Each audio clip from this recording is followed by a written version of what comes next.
Thank you so much, Tracy. That is one of the most kindest introductions I have ever received.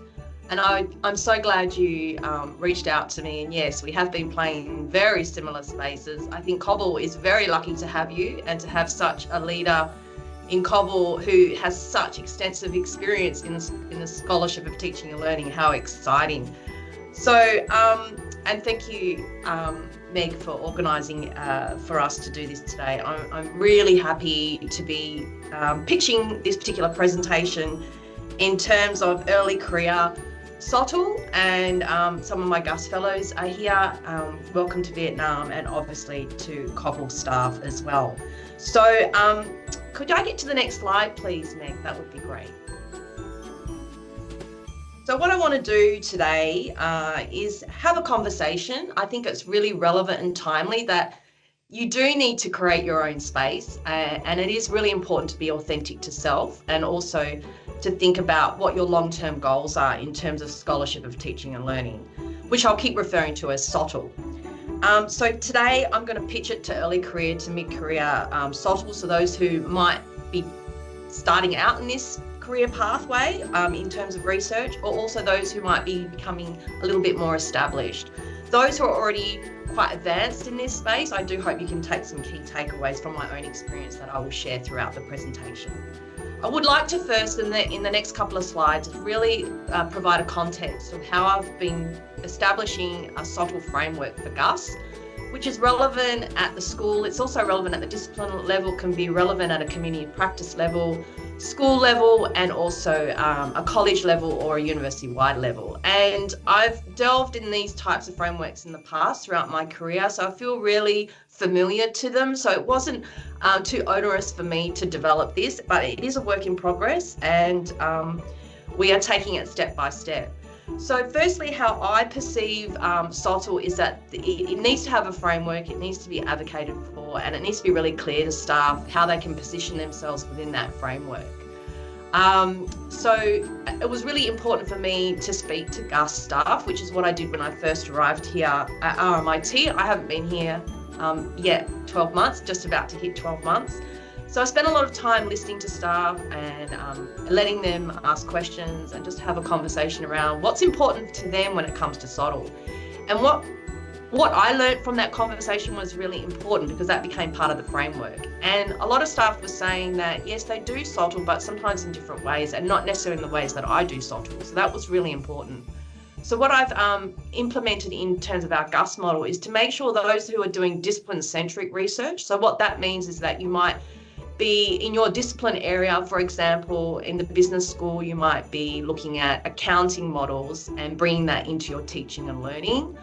And then you might be reading the work in that area in terms of how can you engage students, what are some techniques in that area, and you would then use the scholarship of teaching and learning. You also would use the most up-to-date research in your particular area. So for me, that's a discipline-centric research student knowledge base, and that is a form of SoTL as well. And then there's the more traditional side, which is what we are doing in GUSS as well. So we have this two-prong approach. So the more traditional side is when you're doing SoTL in terms of an evidence approach way to test and experiment what's actually what's actually happening in the classroom, and potentially trying to solve a problem or something of interest to you as a teacher, or you might be connecting with industry or community. So that's the other part of the SoTL framework. And why does this matter? It's really important to be able to include both, because teachers will approach SoTL in different ways. And I believe the more we can advocate the importance of SoTL, it needs to become in parity to discipline research.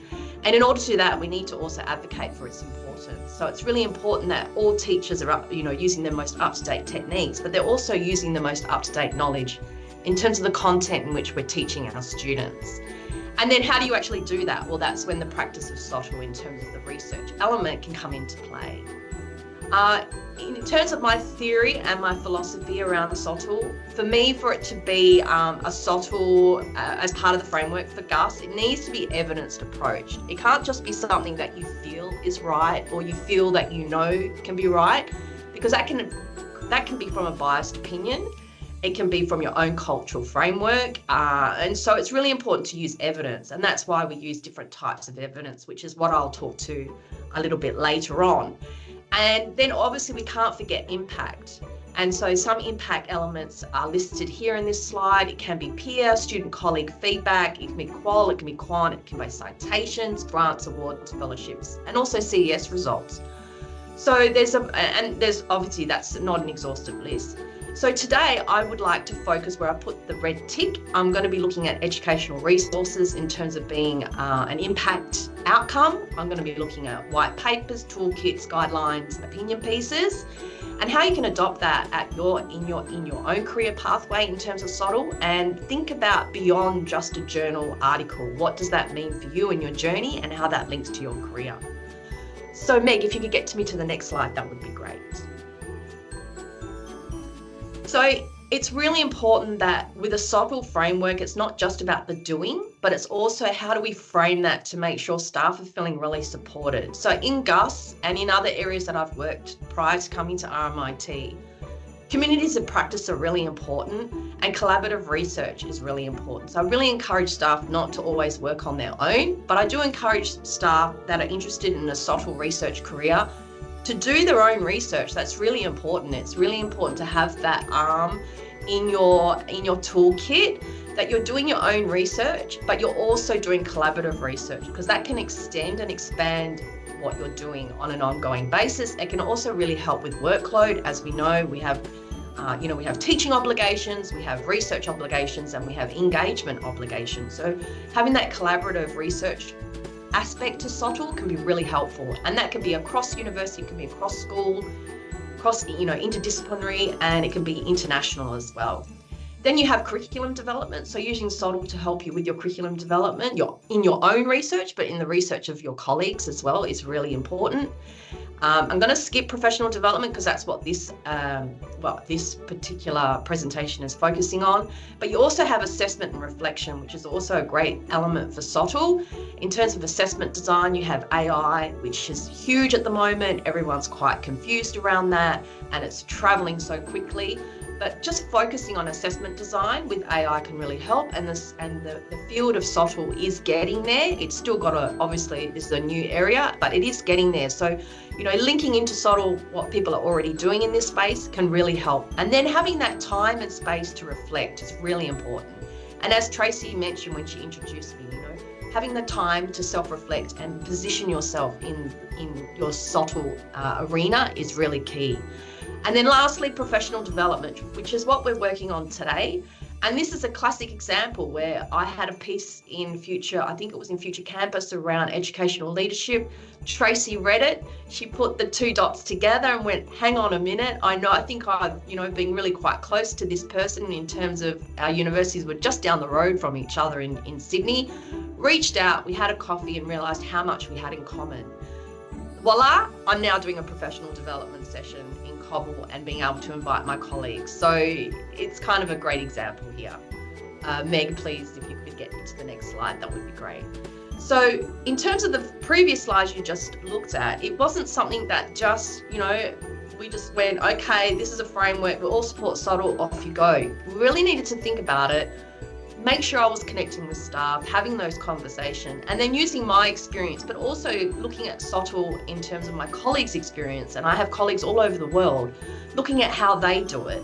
And then I was able to implement this at GUSS. So this has only been operational probably for around 8 months now. And it's a combination of all the things I just mentioned in the previous slides. But one key element, staff are able to have that one-on-one with me if that's what they would like.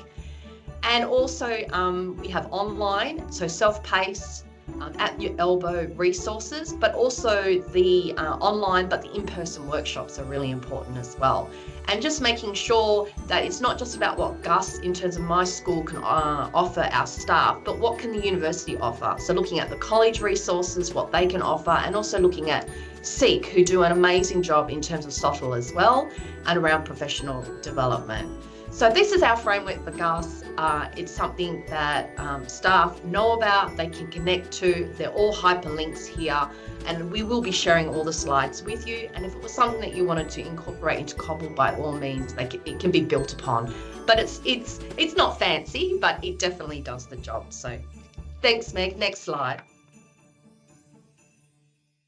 So what I want to talk here is basically what Tracy was referring to. We need to think about how we are being our authentic self when it comes to SoTL, because the more we connect what really matters to us as teachers and to our students, the more engagement and expansion we will note in terms of our own career and our pathways in terms of research projects.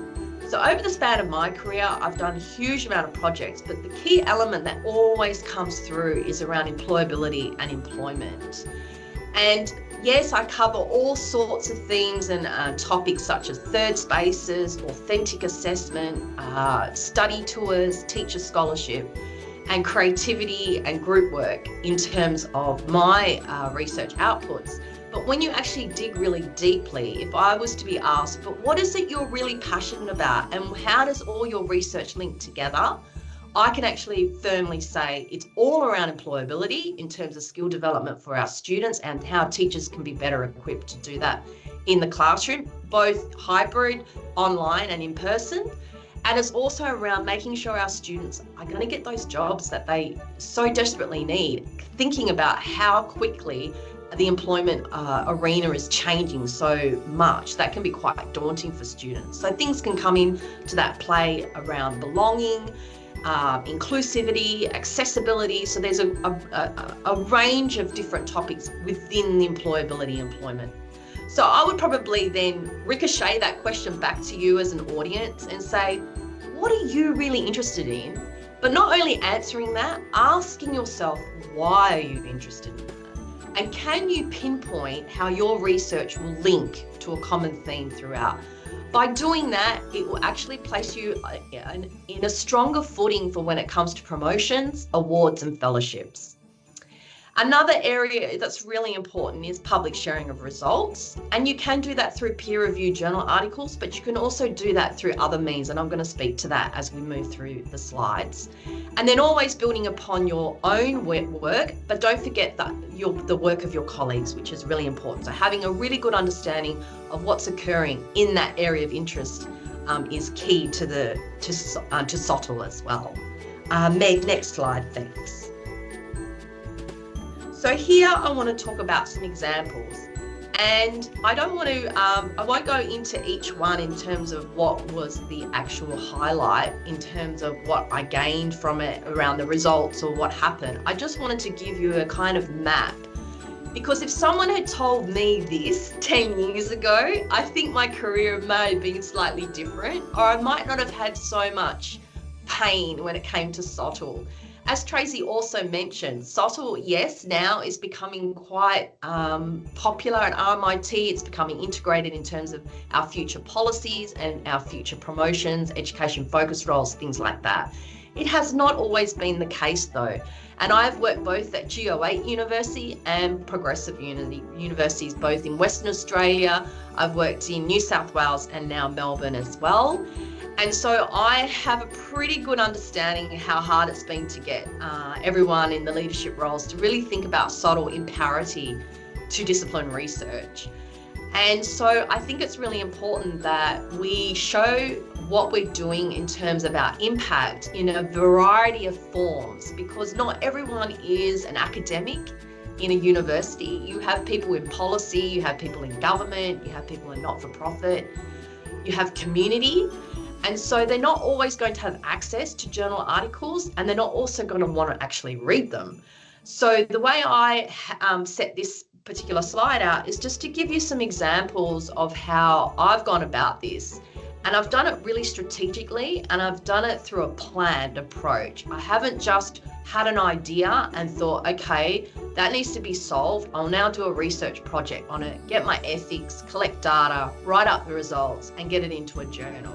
I've actually thought long and hard before even getting to that point, how I will strategically think about disseminating the message, even before I even got any results. disseminating a particular topic and how important it is, and then I have a future project coming up, and then inviting people to come along to that journey.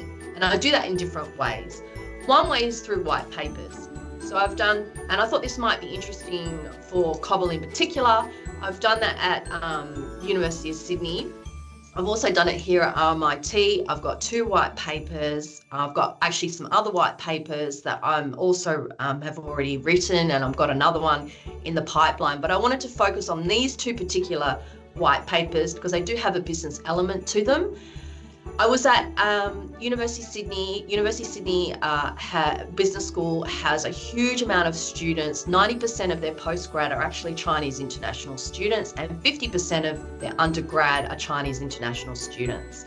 So I had a reason to want to actually look at this. So it was, like I said, the question, what is of interest to you and why? So what was of interest to me is that, yes, we had a unique cohort, and we weren't actually meeting their needs. A lot of these students weren't going to stay in Australia upon graduation. They wanted to go back to China. And I was in charge of work integrated learning and career development learning, and I knew we weren't meeting these particular cohorts' needs. They have completely different recruitment processes in their own country, and they have different skills that they want to focus on in terms of their industry requirements. So by knowing I had an interest, I also knew it was important, and I also had the backing of where I was working at the time, who were like, yes, please look at this.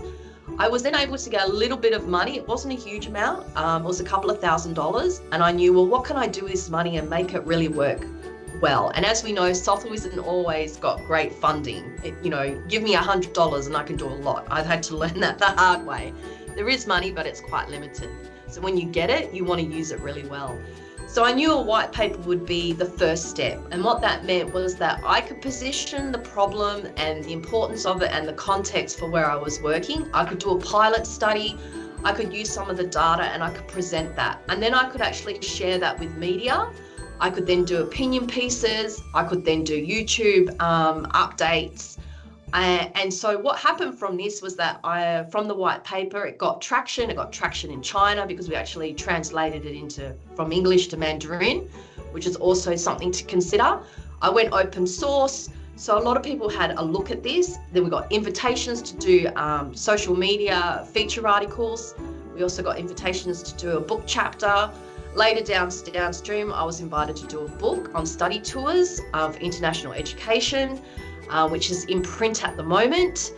And yeah, a lot of articles came out in terms of Future Campus, London Economic School, and also Times Higher Education as well. And as we know, they're really good outlets in terms of being magazine related, online publications.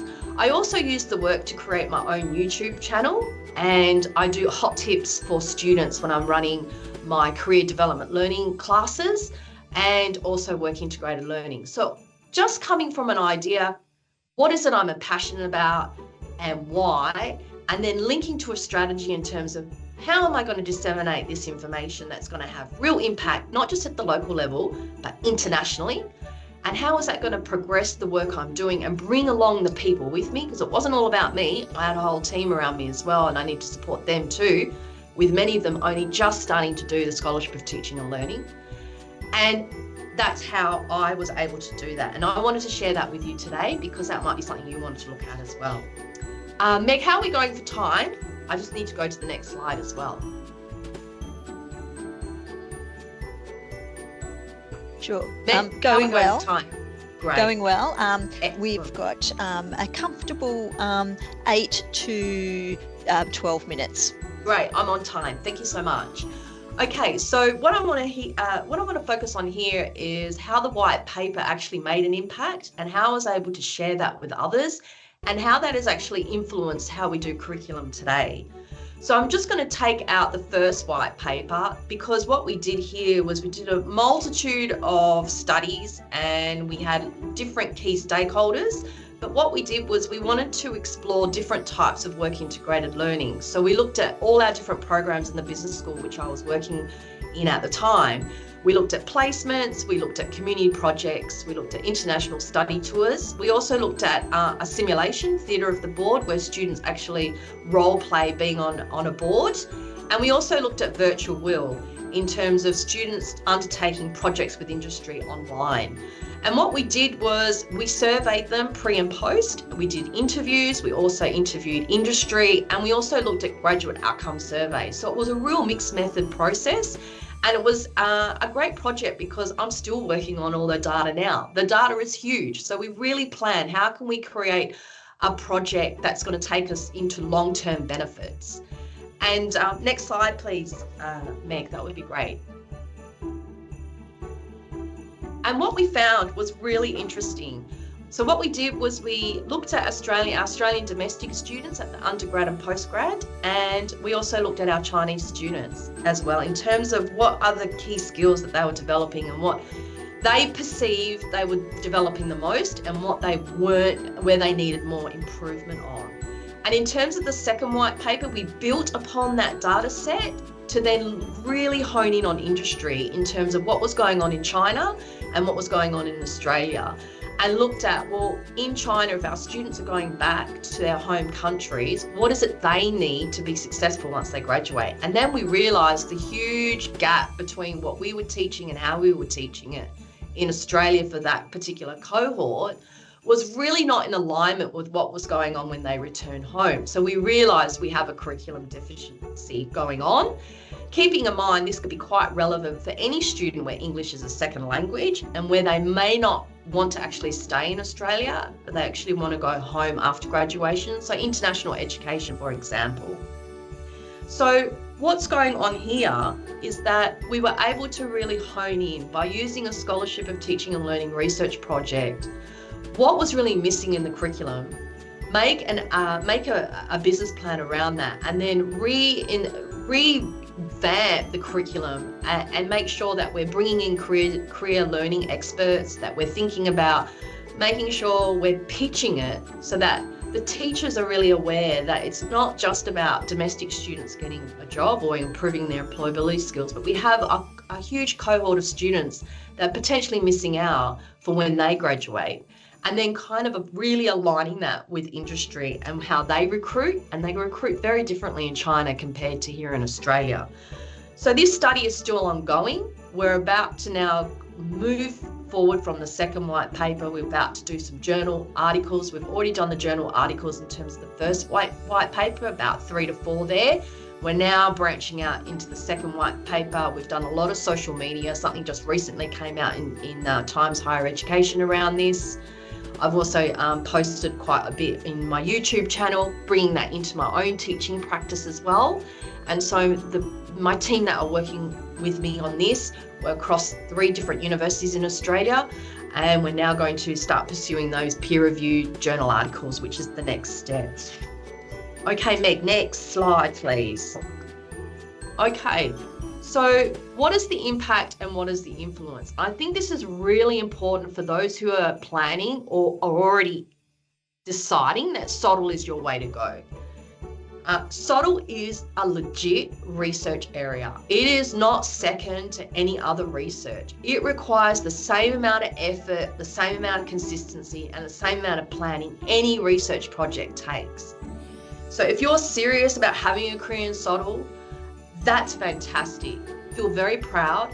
What I think is most beneficial in terms of a SoTL researcher is that you have a little bit more leeway in terms of really aligning to government strategy. For example, the Accord. The Accord specifically talks about equity, access and participation. So already I've given you an example of some of my work that's already quite aligned to that. You can imagine all the different other types of work SoTL researchers are doing that would align to that. So we have the backing of Accord to be able to do this. It can inform curriculum. So when it's tested and when it's evidenced approach, it can come back and inform your curriculum. It informs your colleagues' curriculum, and you do not know wherever that is going to land. I have colleagues in Canada who are using my typologies of authentic assessment that I developed in 2017. That typology is being used still today at many universities in Australia. That's the kind of impact and influence you can have if you're not already doing that already. In terms of my own impact, very much around work integrated learning, looking at non-placement work integrated learning is one of my areas that came through my SoTL research. A lot of people were only talking about placements, where now it's common knowledge, it's normalized. We're now talking about will in terms of not being about necessarily a placement, but having industry projects, etc. So there's all types, having role plays, having simulations. So there's all different types of work integrated learning, which is also linked to Accord.